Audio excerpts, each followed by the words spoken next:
Para quem não os conhece, os Necrophagist foram uma das bandas mais influentes do death metal, até terem desaparecido misteriosamente em 2010, com o último álbum lançado em 2004, deixando os fãs há quase 20 anos à espera de um terceiro álbum. Com tanto sucesso e um legado que ainda é recordado até aos dias de hoje, qual foi a razão de terem acabado?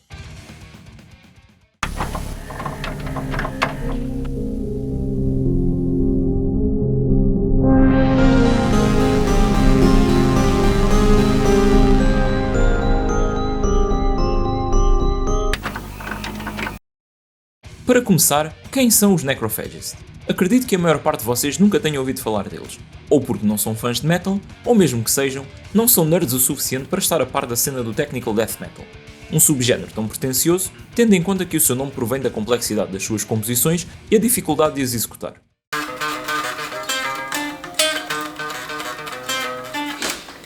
Os Necrophagist são talvez a banda mais influente dentro do tech death.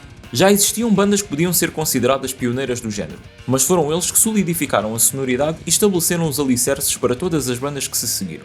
Ainda são citados até hoje como uma das principais inspirações para praticamente todas as bandas technical death metal, apesar de só terem lançado 2 álbuns em 1999 e 2004.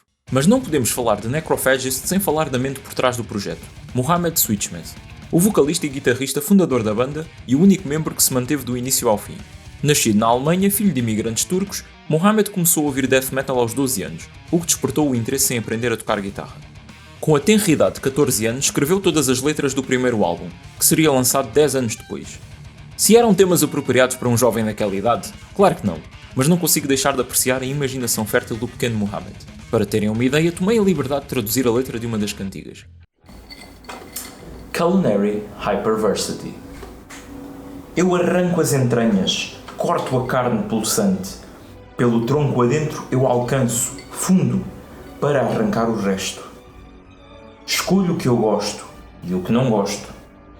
Órgãos nutritivos armazenados, o resto é deixado para apodrecer. Desperdício. Irado vou cortando, os órgãos são picados, triturando a carne do cadáver. Porque, necrophagist, necrófago, não é? Imaginando as partes do corpo servidas num prato, preparadas por culinária doentia. Bonito, não é? Aos 15 anos, o irmão mais velho teve de o ajudar a comprar secretamente uma guitarra, pois a família não aprovava este seu hobby, e finalmente começou a aprender a tocar. Mas não demorou muito até o seu pai descobrir a guitarra e destruí-la. Ainda assim, isso não o impediu de continuar a aprender a tocar por outros meios e de escrever o primeiro álbum da banda, que ficou completo e pronto a ser gravado quando Mohamed tinha apenas 18 anos. Entretanto, em 1992 fundou a banda, e com os restantes membros escreveu e lançou 2 demos em 92 e 95. Finalmente, aos 22 anos, depois do resto da banda o ter deixado, decidiu concretizar o álbum que tinha escrito. Sozinho gravou vozes, guitarras, baixo, programou a bateria, produziu e distribuiu o álbum, sem precisar de uma editora. A 14 de setembro de 1999 sairia finalmente o álbum de estreia de Necrophagist, Onset of Putrefaction.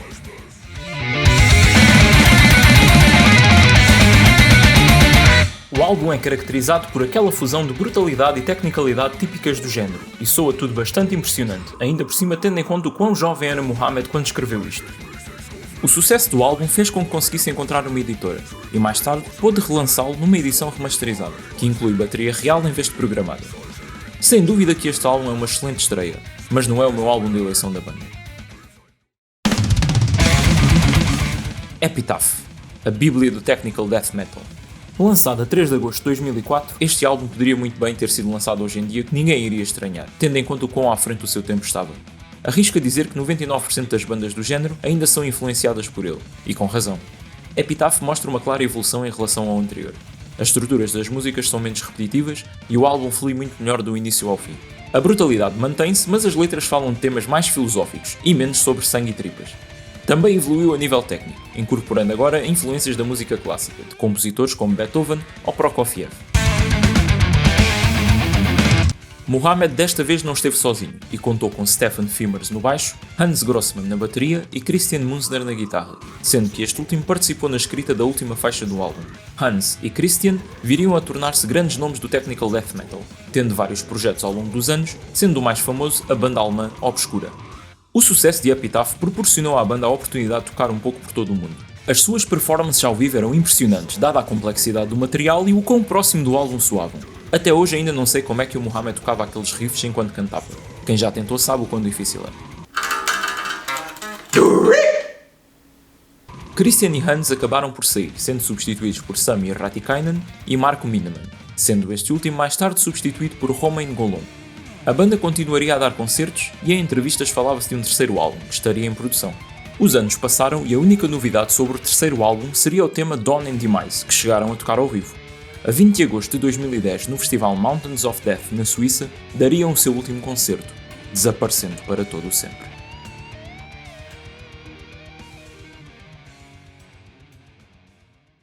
Eu não estou a exagerar quando digo desaparecer. Não existiu nenhum comunicado na página oficial da banda ou de qualquer um dos membros. Começaram a surgir teorias sobre o que teria acontecido. A mais aceita era que tinham tido um conflito qualquer com a editora Relapse Records e não podiam lançar nada com o nome Necrophagist por outros meios. Cheguei a falar com um conhecido meu que tinha um amigo alemão que dizia que conhecia alguém ligado à banda que lhe disse que em 2014, quando o álbum fizesse 10 anos, o contrato acabava e a banda estava livre para lançar o seu terceiro trabalho. O que é certo é que 2014 passou e nada de álbum novo. Em 2016, em resposta a um comentário de um fã no Facebook, o baterista Romain Golon disse que estavam à procura de um caixão para prestar o luto à banda. Tínhamos assim a confirmação que os Necrophagist estavam definitivamente acabados. Isto não impediu que os fãs continuassem a especular sobre um possível regresso da banda e a existência do terceiro álbum, o Half-Life 3 do metal. Fala-se de uma demo com 4 faixas que andou a circular por aí, mas nem eu nem ninguém consegue encontrar muita informação sobre isso. Mohamed Switchmas não tem redes sociais, o que torna bastante difícil estabelecer algum tipo de contacto com talvez a única pessoa no mundo que nos possa dar algum tipo de resposta. Mas nos últimos anos têm surgido alguns rasgos de esperança. Vários fãs e membros de outras bandas têm-se cruzado com ele em concertos e festivais na Alemanha e um pouco por toda a Europa. Numa publicação no Instagram de Chris Xenopoulos, um dos guitarristas da banda Vulvodynia, podemos vê-lo com Mohamed no festival Brutal Assault em 2019.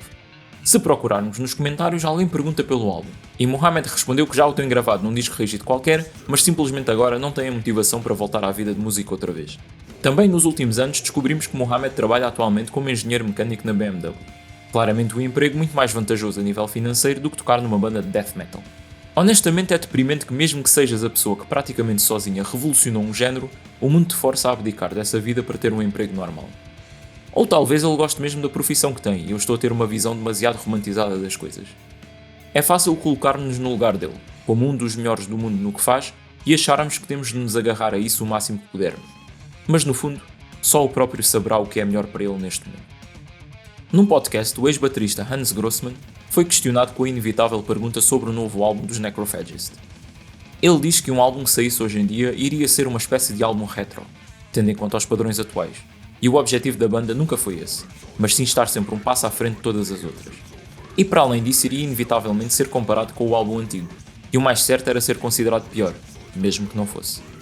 Talvez não precisemos de um sucessor para Epitaph. Nem tudo tem de continuar para sempre, e às vezes as coisas têm o seu tempo. O nome do álbum diz tudo, Epitáfio, o elogio fúnebre que fazemos a alguém quando parte deste mundo. Os Necrophagist deixaram-nos da melhor maneira possível, com algo que irá ser relembrado para todo o sempre. Algo que ainda inspira as pessoas até aos dias de hoje. Com a quantidade de bandas que de certa forma estão a prolongar indiretamente o seu legado, não precisamos de um terceiro álbum. Obviamente que ficaria extremamente feliz se o álbum fosse lançado, e ia a correr ouvi-lo. Mas também não fico triste se ele nunca chegar a existir. Descansem em paz, Necrophagist, e obrigado pela música.